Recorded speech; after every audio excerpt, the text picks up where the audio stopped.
প্রভু যীশু খ্রিস্টের নামে সবাইকে জয় যিশু। এই সময় তোমরাই আমার সাক্ষী এই বিষয় নিয়ে ঈশ্বরের বাক্য দ্বারা ধ্যান করব। যেশায়া প্রবাদের পুস্তক 43 অধ্যায় 10 পদে যদি আমরা দেখি, সুন্দরভাবে লিখিত আছে, সদা প্রভু কহেন, তোমরাই আমার সাক্ষী এবং আমার মনোনীত দাস, যেন তোমরা জানিতে ও আমাতে বিশ্বাস করিতে পারো এবং বুঝিতে পারো যে আমি তিনি, আমার পূর্বে কোনো ঈশ্বর নির্মিত হয় নাই এবং আমার পরেও হইবে না। ঈশ্বরের বাক্যে স্পষ্টভাবে লিখিত আছে,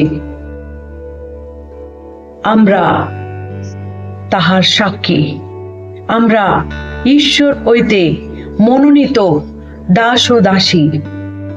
তিনি আমাদেরকে মনোনীত করেছেন যেন আমরা তাহাকে জানতে পারি, তাহার বিশ্বাসে থাকতে পারি এবং তাহাকে বুঝতে পারি।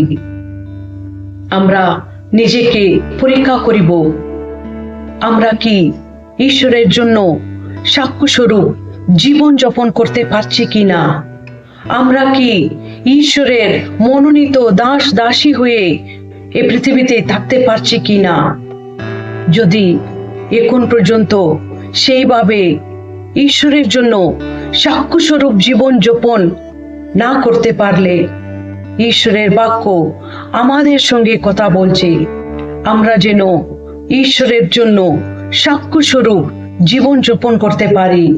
আমরা নিজেকে তৈরি করব, ঈশ্বরের বাক্যে বাধ্য হইব, কেননা তিনি আমাদেরকে মনোনীত করেছেন যেন আমরা তাহার দাস দাসী হয়ে সাক্ষ্যস্বরূপ জীবন যাপন করি।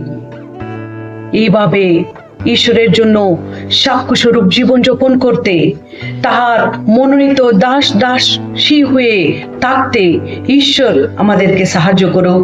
ঈশ্বরের এই বাক্য আমাদের আধ্যাত্মিক জীবনের জন্য লাভদায়ক হোক। আমেন।